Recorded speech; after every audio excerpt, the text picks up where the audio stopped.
नमस्कार दोस्तों, मैं आपका दोस्त जेके सिंह। अभी चल रहे हैं नवरात्रे और जिनको नौ दुर्गा भी बोलते हैं। और इन नौ दुर्गा में अगर मैं आपको ऐसे व्यक्ति से ना मिलवाऊं जो माता रानी का महाभक्त हो तो ये नाइंसाफ़ी होगी। तो इन्हीं दिनों मैंने सोचा कि हमारे परम मित्र भी कह लो, परम गुरु जी कह लो और परम कलीग भी बोल लो, जो हमारे साथ सर्विस किया जिन्होंने, वो भी हैं और वो माता रानी के परम भक्त हैं। तो हम उनसे आपको मिलवाते हैं, ज़्यादा बातचीत ना करते हुए उनसे आप मिलवाते हैं। जय माता दी। जय माता दी। जय माता दी। साहब, आपको वैसे तो हम सर्विस में देखते आ रहे हैं। हाँ। साथ में रहे हैं, लेकिन हमारा टाइम थोड़ा सा कम रहा था जी। लेकिन हम और हमारे जो श्रोतागण हैं वो जानना चाहेंगे कि आप माता रानी के भक्त कैसे बने और आपकी रुचि वहाँ पे कैसे हो।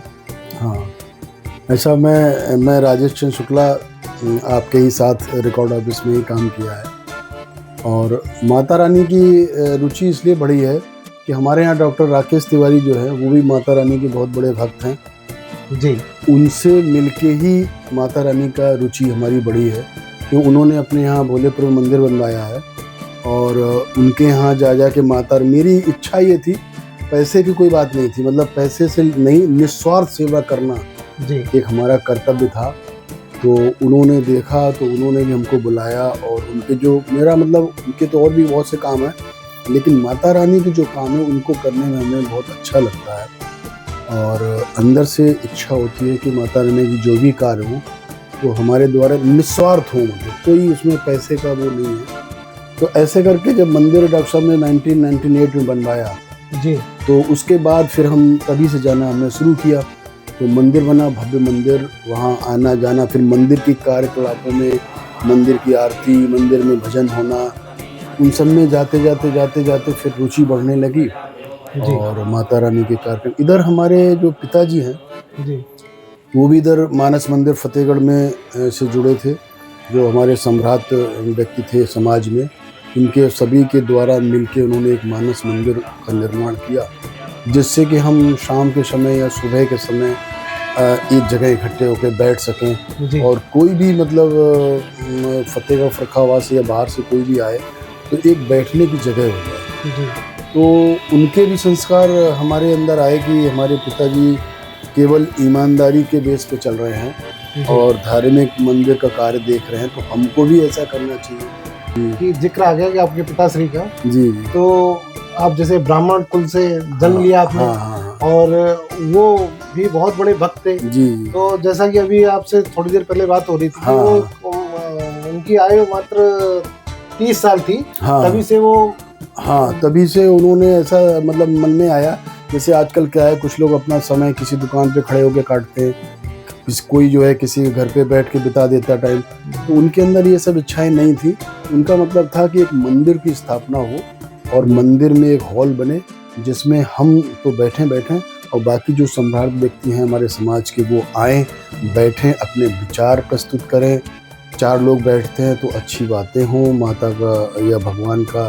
फिर धीरे धीरे मंदिर में संतोषी माता जी की स्थापना हुई, फिर माता दुर्गे की स्थापना हुई, उसके बाद राम जी, लक्ष्मण जी, सीता जी और हनुमान जी की स्थापना हुई, फिर विष्णु लक्ष्मी जी की स्थापना हुई, राधा कृष्ण जी की स्थापना, ऐसे करके मतलब मंदिर सन 1973 में स्टार्ट हो गया। 73 का बना हुआ? 73 का बना हुआ है। अच्छा, फतेहगढ़ बाजार में ठीक मेन बाजार है जी, उसके साथ में ही सूरज अल्ट्रासाउंड के, और कोतवाली की तरफ से आएंगे तो मौसरी मंदिर के बाद गली में पहला मंदिर है, बोर्ड लगा हुआ है मानस मंदिर जी। तो कोई भी दर्शक हमारे यहाँ आना चाहें तो आ सकते हैं। बिल्कुल। और जैसा कि आपने बताया था कि पिताश्री के बारे में ये जानकारी दी, उसके अलावा वो सर्विस कर रहे थे। हाँ, पिताजी हमारे as a teacher junior high school में सर्विस कर रहे थे और सर्विस करते करते उनका ध्यान धार्मिक मंदिर की तरफ गया और सर्विस भी करते रहे, मंदिर का भी कार्यक्रम करते रहे। और इसी दौरान लोग कहते हैं ना कि अगर आपके कर्म अच्छे हैं तो ऊपर वाला भी, तो चूँकि उन्होंने हमेशा ईमानदारी पे, तो उनकी ईमानदारी आज भी जो जूनियर हाई स्कूल के पुराने लोग हैं जी। जो उनके साथ जिन्होंने सर्विस किया, आज भी वो कहते हैं कि उनके बराबर ईमानदारी होना बहुत मुश्किल है। वो तो निहायत ईमानदार थे और उनको इसी ईमानदारी पे मतलब राज्यपाल जो राष्ट्रपति पुरस्कार मिलता है जी जिले में 2 टीचरों को मिलता है। जी। तो राष्ट्रपति ने राज्यपाल के द्वारा पुरस्कार उनको दिलवाया था, टीवी का प्रोग्राम भी हुआ था। उसमें क्या है, उनको 2 साल सर्विस के बढ़ जाते हैं। अच्छा। हाँ, तो उनको 2 साल सर्विस के बढ़ गए थे। अच्छा। और इस तरीके से उनको वो भी सॉल वाल वगैरह कुछ पैसे ऐसे दिए जाते हैं। अच्छा। तो ये भी एक बहुत बड़ी बात होती है कि जिले में केवल 2 ही लोगों को ही, एक जेंट्स। कौन सी सन में मिला था? ये मिला था 96 में, तभी तो 98 में रिटायर हुए। 2 साल और बढ़ गए थे। 2 साल और बढ़ गए। तो मतलब उसमें जिले में केवल एक व्यक्ति को मिलता है हर साल। अच्छा। तो उसमें इनका नंबर आ गया था। बहुत बढ़िया था। और जूनियर हाई स्कूल भी उन्होंने मतलब बनवाया, वहाँ पर जो भी ऊपर से पैसा आया। जी। तो मैं उनके रिटायरमेंट पे था और एक अकाउंट अफसर भी आए हुए थे। जी। तो अकाउंट अफसर ने उनको ये कहते बना कि मुझे ये नहीं लगता है कि क्योंकि ईमानदारी सर्वोपरि होती है, उनको ये ऐसा लगा कि जितना पैसा गवर्नमेंट से सैंक्शन हुआ जी, इतने पैसे में ये स्कूल 2 मंजिल नहीं बन सकता। अच्छा। इसमें जरूर शुक्ला जी का कुछ पैसा लगा होगा। अच्छा। जबकि आजकल ऐसा नहीं होता है। आजकल बोलते हैं इसमें से पैसा खा लिया होगा, लेकिन उसमें उल्टा था। लेकिन उन्होंने कहा कि वो इतने ईमानदार हैं कि अगर इसमें थोड़ा सा लगाने की गुंजाइश हुई होगी तो उन्होंने अपना लगा दिया होगा। मतलब इस तरीके से मैं उनके रिटायरमेंट में मैं खुद था। अच्छा। जब उन्होंने स्पीच दी थी तो मैं सुन रहा था, तो मेरे को भी फिर ये संस्कार जागृत हुए कि भाई हमको भी ऐसे रहना चाहिए। तो हमने अपनी सर्विस लाइफ में बहुत से ऐसे काम किए जो कि लोग नहीं करते हैं, ईमानदारी वाले। अच्छा, दर्शक ये भी जानना चाहेंगे, जी। आप ये पूजा पाठ तो बहुत बढ़िया कर रहे हैं, माता रानी के भक्त हुए हैं। हाँ। और हमेशा ये तत्पर पूजाएं कराते रहते हैं जी। आए दिन सुनते रहते हैं। कहीं हाँ। भागवत आपने सम्मिलित हो गए? हाँ, अभी 23 तारीख से भागवत हुई थी। भागवत करा रहे हैं। हाँ। अभी शायद नवमी पे, रामनवमी पे कार्यक्रम होगा। कार्यक्रम आप करवा रहे हैं। जी, मानस। तो ऐसे कई सारे कार्यक्रम आप कराते रहते हैं। जी। तो उसके साथ ये भी जानना चाहेंगे, जो आप सर्विस का जिक्र कर रहे हैं, हाँ। तो आप सर्विस आपकी कब लगी? अच्छा, और कैसे लगी जरा? हाँ, ऐसा हुआ था कि मैं यहाँ अपना फतेहगढ़ में अपना पढ़ा हूँ। पहले नॉर्मल स्कूल हुआ करता था जो आजकल बेसिक शिक्षा अधिकारी का कार्यालय बन गया है। उसमें 6 क्लास से 8 क्लास तक रहता था। तो पहले तो मैं 3 साल वहाँ पढ़ा, 6, 7, 8 के बाद मैं 9 से मैंने राजकीय इंटर कॉलेज में ज्वाइन किया, वहाँ पढ़ा कॉमर्स साइड। इंटर तक मैं वहाँ पढ़ा। इंटर से फिर मैं डीएन कॉलेज में मैंने बीकॉम प्रथम वर्ष में एडमिशन लिया, तो बीकॉम किया। फिर वहीं से मैंने एमकॉम मतलब फर्स्ट क्लास की डिग्री हासिल की। और उसी समय हमारे रिकॉर्ड ऑफिस में जगह निकली, तो वो यहाँ पर रोजगार कार्यालय है अपना स्टेट बैंक वाली गली में, वहाँ से वो नाम मांगते थे कि जो आपके यहाँ टाइपिस्ट हो अच्छे। तो उस समय 30 वर्ड टाइपिंग मांगी जाती थी 1 मिनट में, और मेरा टाइपिंग 45 मिनट दर्ज था यहाँ। अच्छा। तो उन्होंने मेरा नाम भेज दिया।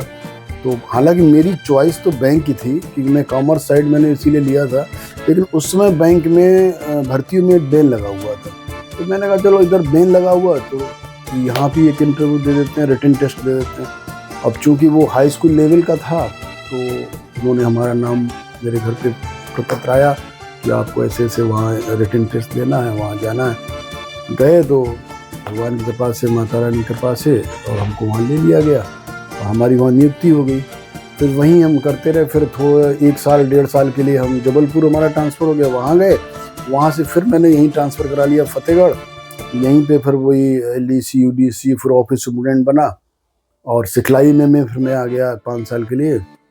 यहाँ से फिर मेरा लास्ट प्रमोशन, जैसे आर्मी में सिविल के लोग भी कुछ होते हैं, कुछ बाकी आर्मी के लोग होते हैं, तो हमारा सिविलियन गजटेड ऑफिसर पे नासिक में प्रमोशन होके मैं 1 अप्रैल 2022 को ज्वाइन किया। 31 अक्टूबर 2022 को मेरा सेवानिवृत्ति पे मैं आ गया। अच्छा, दर्शकों को बता दूं, साहब हैं आर्मी में सेंट्रल गवर्नमेंट के एम्प्लॉय थे, एज ए क्लर्क थे। और वहाँ पे लास्ट पोस्ट जो प्रमोशन बता रहे हैं आप जी, वो बहुत ही कम लोगों को होता है। 12 लोगों को पहले मिलता था केवल ऑल इंडिया में। ऑल इंडिया बेस में केवल 12 लोग, बाद में 15 हुए। ऑल इंडिया के अभी भी 15 ही है। अभी भी 15 ही है। तो उसमें एक सिलेक्शन लेना इतने बड़ा बहुत बड़ी अचीवमेंट है, जिसमें कि एक जैसे कि फौज में मान लो एक सिपाही है, सूबेदार मेजर तो बन सकता है, हाँ, लेकिन अफसर नहीं। अफसर बनना तो वो अगर ओआर रैंक से हुआ है तो हाँ, बहुत मुश्किल है। हो तो साहब ये अफसर रैंक से रिटायर हुए हैं लास्ट में। और लास्ट पोस्टिंग आपकी कहाँ बताइए आपने? नासिक महाराष्ट्र। वो अच्छा, नासिक वाला जो आपका जो टेन्योर था वो बहुत अच्छा लगा। मतलब ऐसा था कि जब मैं मेरी सारी अधिकतर सर्विस फतेहगढ़ में हुई, तो अगर किसी को फतेहगढ़ से अगर कोई 40 साल सर्विस करे और एकदम से बता दिया जाएगा अब आप नासिक में ट्रांसफर, तो लोग कहेंगे नहीं हमें प्रमोशन नहीं चाहिए, अब हम नहीं आए, परेशान होंगे किस लिए हो। लेकिन मेरी दिली इच्छा थी कि मेरा जब प्रमोशन आएगा तो मैं 100% जाऊँगा। और ये दिली इच्छा मेरी इतनी ज़्यादा अच्छा अनुभव हमको प्राप्त हुआ कि मेरी जो 40 साल की सर्विस थी वो मैं 7 महीने की, जो 8 महीने की सर्विस मैंने वहाँ की है, ये तो इतना अच्छा हमको लोगों ने वहाँ पर सपोर्ट किया। हमारे ऑफिस में भी हमारे अफसरों ने सपोर्ट किया, यहाँ तक कि सीओ तक लेवल तक मैं जाता था, उनसे मिलता था। तो जितने भी ऑफिसर्स थे सभी हमको लाइक करते थे। स्टाफ ने भी हमको बहुत सहयोग दिया।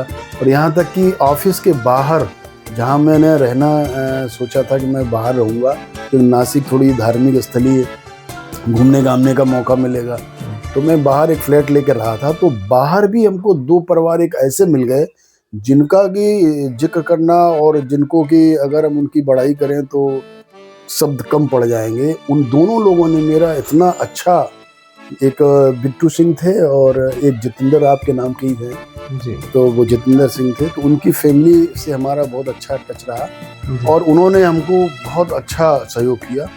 और तो मेरा 8 महीने का सफ़र पता नहीं लगा। अच्छा, और एक आप जिक्र करते हैं वो अधिकारी जो सिखलाई से आपके पास गए थे। हाँ, वो हमारे बहुत, आज भी हमारा व्हाट्सएप पे उनका गुड मॉर्निंग अभी एक दिन भी चेंज मतलब बंद नहीं होता है। वो थे मेजर अशोक तिवारी जी। उन्होंने तो मेरा बहुत सहयोग किया, इतना सहयोग किया है कि मेरी कुछ पता नहीं क्या पुराने जन्मों का हमारा आपस में कुछ था क्या। जब वो फतेहगढ़ में थे तो मेरे छोटे वाले भाई को दिक्कत हुई जी, उसका ब्लड कम हो गया जी। अब मैं यहीं सर्विस में था फतेहगढ़ में, वो एडम अफसर थे।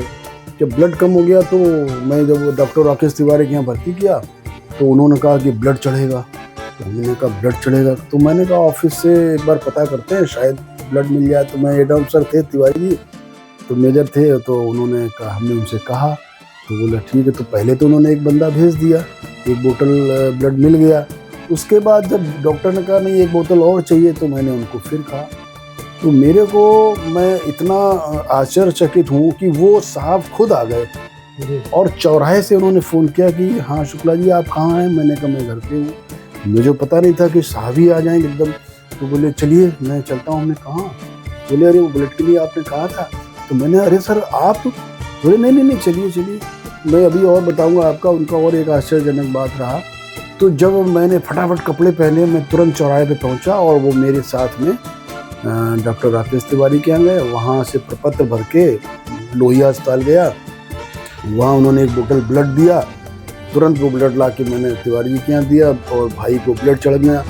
जब वो आए थे तो जब डॉक्टर साहब से मैंने उनको मिलवाया, तो अमूमन होता है कि आओ भगत की जाती। तो डॉक्टर साहब ने घर पे फ़ोन किया, ऐसा करो एक थोड़ा नमकीन ले आओ और फल। बोले नहीं नमकीन नहीं सर, मेरा तो व्रत है। अरे मैं तो चौंक गया, हमने जिस व्यक्ति का व्रत हो फास्ट और वो ब्लड देने जाए, ये आज भी हमको ध्यान है। और मैं जिंदगी भर कभी उनको तो भूल ही नहीं सकता हूँ। तो मैंने कहा अरे सर आपका व्रत था तो आपने ब्लड, अरे बोले कोई नहीं चलता है। अब मैं तो, मेरे तो आंसू आ गए। मैंने अरे मतलब कि साहब कितने अच्छे, मतलब संस्कार कितने अच्छे व्यक्ति हैं। और इत्तेफाक से फिर क्या हुआ, मैं यहाँ उनके साथ रहा और उनकी पोस्टिंग आ गई नासिक। अच्छा। वो नासिक चले गए। वो नासिक जब चले गए, पीछे से मेरा प्रमोशन आया, मैं भी नासिक में प्रमोशन चला। तो मैंने उन्हीं को फ़ोन किया जी, हमने साहब ऐसे हमारा प्रमोशन आया और नासिक रिकॉर्ड में आया, आरटी रिकॉर्ड। तो हमने कैसा है साहब, वहाँ आना चाहिए नहीं आना चाहिए? अरे तुम आ जाओ बहुत अच्छा है यहाँ रिकॉर्ड। मैं तो फिर इधर हूँ तो क्या दिक्कत है, आप आ जाओ। तो बस उन्होंने कहा कि आ जाओ। मैंने वहाँ पर एकदम से मन अपना बना लिया कि अपना एक खास आदमी वहाँ है, हमें कोई दिक्कत होगी वो है। तो अकेले व्यक्ति को लेकर मैं चला था फिर। लेकिन वहाँ जब मैं गया तो साहब ने तो हमारा सपोर्ट किया, फिर बाकी और लोगों ने भी सपोर्ट किया। तो उनके कहने पे ही मैं नासिक रिकॉर्ड में गए थे, जिससे कि हमारा 8 महीने पता नहीं लगा। साहब भी हमारे फ्लैट पे आए, आपस में खूब बैठे उठे और उन्होंने हमको त्र्यंबकेश्वर मंदिर के दर्शन भी कराए। पहले उन्हीं के साथ में गया था जी। तो ये पूरी जो सर्विस में साहब ने मेहनत किया, मेहनत का निचोड़ अंत में उनको आखिर मिल गया। तो हम तो यही चाहते हैं जो भी सर्विस करें उनको अंत में जो उनका हक है वो उनको मिल जाए, जो सम्मान है।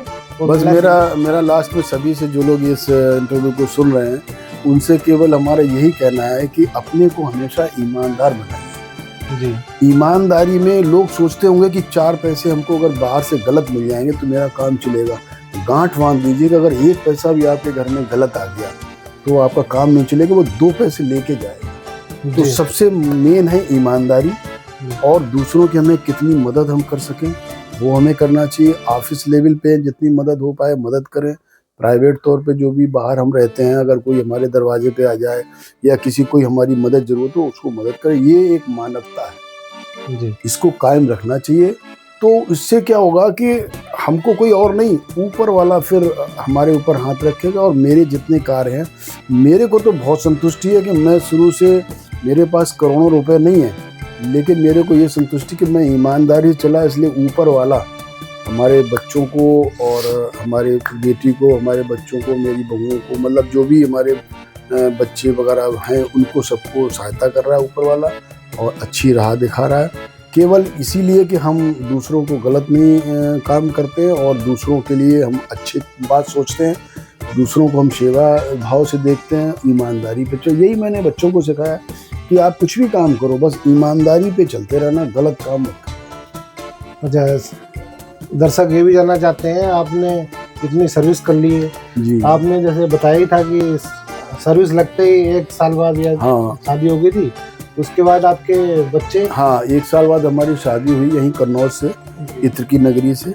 उसके बाद फिर हमारा एक बड़ा बेटा मयंक है वो पैदा हुआ, उसके बाद दूसरा बेटा सुधांशु, और उसके बाद बेटी।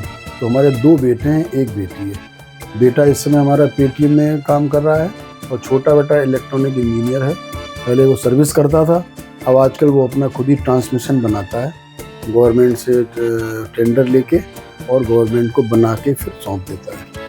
तो उसकी टीम है, पूरी टीम के द्वारा काम करता है। और बेटी हमारी अभी दिल्ली में काम कर रही थी, सर्विस में थी वो भी, लेकिन बेटा उसके हुआ था तो उसने फिर छोड़ दी थी। अब वो उसको दोबारा बुला रहे हैं। और हमारे दामाद जो हैं वो सैमसंग में मैनेजर हैं, तो वो गुड़गांव में काम करते हैं। तो इस तरीके से जो है अभी साहब है वो अभी सुकून की लाइफ जी रहे हैं, बिल्कुल सुकून, अभी भक्ति भाव में लीन है जी। अभी आए दिन ये अपने भजन कीर्तन अपने मंदिर में करते रहते हैं और माता रानी के भजन मैं इनके सुनता रहता हूँ बहुत सारे। और आपने कोई संगठन वगैरह ज्वाइन किया क्या? हाँ, मेरा रिटायरमेंट हुआ नहीं था, तभी मैं जब एक बार नासिक से छुट्टी से आया था जी, तो यहाँ पर अपना फतेहगढ़ में फर्रुखाबाद में भारत विकास परिषद विवेकानंद जो हमारे रहे हैं पहले जी, उन्होंने ही, ये संस्थापक हैं इसके, उन्होंने ही इसको शुरू किया था। तो आजकल जगह जगह पे इसकी शाखाएं चल रही हैं। अच्छा, एक शाखा आवास विकास परिषद में सहयोग शाखा, भारत विकास परिषद की सहयोग शाखा में हमको ज्वाइन उन्होंने कराया। तो मैंने कहा चलो कर लेंगे, क्योंकि उसके जब मैंने कार्य देखे तो अच्छे कार्य हैं। एक तो गरीबों की मदद करना, बच्चों के स्कूलों में कॉपी किताबें बांटना, जिनके पास कपड़े नहीं उन्हें कपड़े देना और कंबल बांटना। तो इस तरीके से जो कार्य हमने देखा अच्छे कार्य हैं, इसमें जुड़ना चाहिए। तो ऐसे करके उन्होंने हमको जोड़ दिया। तो मैं अभी 2022 में इस भारत विकास परिषद से जुड़ गया था और तब से मैं इसमें जुड़ा हूँ। अब उसके बाद 2 साल बाद उन्होंने हमको संगठन सचिव का पद दिया है, तो मैं संगठन सचिव हूँ उसमें, और हमारे लिए जो भी कार्य होता है वो मैं करता हूँ। आज ही वहाँ हमको जाना है, 5 बजे आज मीटिंग है। और दूसरा हमारा डॉक्टर राकेश तिवारी जो ट्रेन लेके जाते हैं उनके साथ में जुड़ा हूँ, तो उस ट्रेन की व्यवस्था भी देखता हूँ। ट्रेन यहाँ से सीधे फतेहगढ़ से कटरा जाती है, जो भी सज्जन जाना चाहें तो इसकी डेट फिक्स रहती है। माता रानी वैष्णो जी के दर्शन का जो करना चाहें तो वो यहाँ फतेहगढ़ से रजिस्ट्रेशन करा सकते हैं, अपना टिकट करा सकते हैं। इसकी डेट लेकिन फिक्स रहती है 22 दिसंबर 22 दिसंबर फिक्स डेट है, ये आगे पीछे नहीं होती है। और 22 दिसंबर की रात्रि में ट्रेन आती है और 27 दिसंबर को वापस आ जाती है फतेहगढ़। अच्छा, ये टिकट्स वगैरह कब से? टिकट्स वगैरह ये मिलने लगती 2 महीने पहले से। 2 महीने पहले। ट्रेन में भजन कीर्तन सुंदरकांड का पाठ और आगे से पीछे तक वो चलती रहती है। क्या नाम जी, माहौल बहुत बढ़िया, माहौल अच्छा लगता है लोगों को, भक्ति भाव का माहौल बन जाता है पूरा। तो हम चाहेंगे जो भी जाना चाहे तो संपर्क करिएगा और जा सकते हैं। अच्छा, मेरे मन में एक और सवाल आया है कि मैं तो उस टाइम आर्मी में होता था, जी जी, तो मैं जब जगह जगह पे देखता था कि माता रानी के हाँ जगराते होते थे, हाँ तो रोड पूरे ब्लॉक हो जाते थे। खासकर डॉक्टर तिवारी बहुत बड़ा प्रोग्राम करते थे, पूरा फतेहगढ़ फरक्काबाद वहाँ इकट्ठा हो जाता था और रात भर आदमी जागता था। बिल्कुल और बहुत तादाद में पब्लिक इकट्ठी होती थी ऐसे करके। लेकिन वही कुछ ही वर्ष से मैं देखता आ रहा हूँ कि वो जगराते तो बंद हो गए हैं, वो कन्वर्ट हो गए हैं गणेश की स्थापना। तो उनके बहुत सारे निकलते रहते हैं 7वें दिन 8वें दिन वगैरह, उनको जब वो मूर्ति विसर्जन करते हैं वो निकलते हैं। लेकिन ये कारण क्या है कि मतलब ये कारण वैसे तो जहाँ तक हमारी समझ में आ रहा है कि डॉक्टर साहब के यहाँ बहुत बड़ा जागरण हुआ था 2019 में। अच्छा। उसके बाद 2020 में मुझे याद आ रहा है कि होली के टाइम से कोरोना शुरू हो गया था मार्च से जी। और ये जागरण होता था नवरात्रि में कुंवारवाली में जी। तो इनको फिर परमिशन नहीं मिली कि आप इतनी भीड़ जुटाएं, क्योंकि आप लोगों ने देखा होगा कोरोना पीरियड में ज़्यादा लोग एकत्र नहीं हो सकते, तो एक दूसरे से कोरोना फैलता था, तो इतने बड़े कार्यक्रम नहीं हो पाते थे। उनको परमिशन तो 2019 में 20 में परमिशन नहीं मिली, फिर 21 में अप्रैल तक कोरोना चला, फिर अप्रैल में भी परमिशन नहीं मिली। उसके बाद 2022 में डॉक्टर साहब की थोड़ा बड़ी वाली बहू का देहावसान हो गया, उसकी वजह से फिर नहीं हो पाया। तो ऐसे करके 2-3 साल जब नहीं हुआ, उसके बाद फिर चौथी साल में वहाँ पर बेवर रोड से भोलेपुर में जो पुल का निर्माण होने लगा फ्लाईओवर का, तो उसमें जगह खत्म हो गई। तो लेकिन डॉक्टर साहब का जागरण अभी भी चल रहा है, बस वो थोड़ा शॉर्ट में हो गया है। ऊपर जो मंदिर बना हुआ है माता रानी का उसमें होता है जी, वो उनका तो बनता है कि वो लेकिन वो जो बहुत बड़ा जागरण होता था वो नहीं हो पा रहा। मैंने भी देखा कई और जगह भी जब से कोरोना से परमिशन नहीं मिली तो लोग फिर अभी तक उसको करवा नहीं पाए, पता नहीं क्या वजह रही, तो बंद हो गए। क्योंकि पूरे शहर का मुझे लगता है कहीं और भी जगह मैंने कहीं माता रानी के बड़े जगराते नहीं देखे, मतलब उनका बड़े वाले जगराते। अभी तो मैं फर्स्ट डे हमारे पड़ोस में रघुवर दयाल कलौजिया हैं, आर्मी से रिटायर हुए हैं, तो वो उन्होंने अपने घर में कराया था, उन्होंने हमको बुलाया था, तो मैं फर्स्ट डे ही गया था, तो उन्होंने अपने घर की छत पे कराया था। हाँ, मतलब छोटे वाले तो रह गए, बड़े वाले तो जो बड़े जगराते होते थे पूरे। नहीं, बात आप सही कह रहे हैं, वो मैंने भी अभी कोरोना पीरियड के बाद अभी बड़ा जगराता नहीं जी। चलो, अभी बाकी दर्शक बताएंगे कि माता रानी के जगराते अब बड़े वाले होने चाहिए या नहीं होने चाहिए, और भी जो भी उनके पूजन करने के लिए उत्सुक रहते हैं, जो उनके परम भक्त हैं, वो शायद फतेहगढ़ में द्वारा माता रानी का जगराता बड़ा सा कराए। बिल्कुल, हम तो यही चाहते हैं जगराते होते रहे।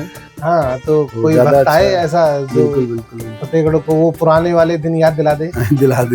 आज का इंटरव्यू इतना ही रखते हैं, और सामने जैसा बताया कि रामनवमी है, कितनी तारीख को? ये 6 तारीख को रामनवमी है, तो 6 तारीख को रामनवमी होगी, तो उसमें हम बिल्कुल इनके साहब के साथ मंदिर चलेंगे। और इनके भजन जो ये बहुत बढ़िया गाते हैं, और इनके जो सहपाठी हैं वो भी बहुत बढ़िया गाते हैं, और वो पूरा प्रोग्राम हम आपको दिखाएंगे। साथ में इनके द्वारा और भी सारे भजन गाए हुए होंगे, प्रोग्राम्स वगैरह हैं मंदिर में, वो आपको दिखाएंगे। और माता रानी के अलग अलग कई सारी भेंटें आपके साथ प्रस्तुत करेंगे। तब तक के लिए नमस्कार। जय माता दी। जय माता दी।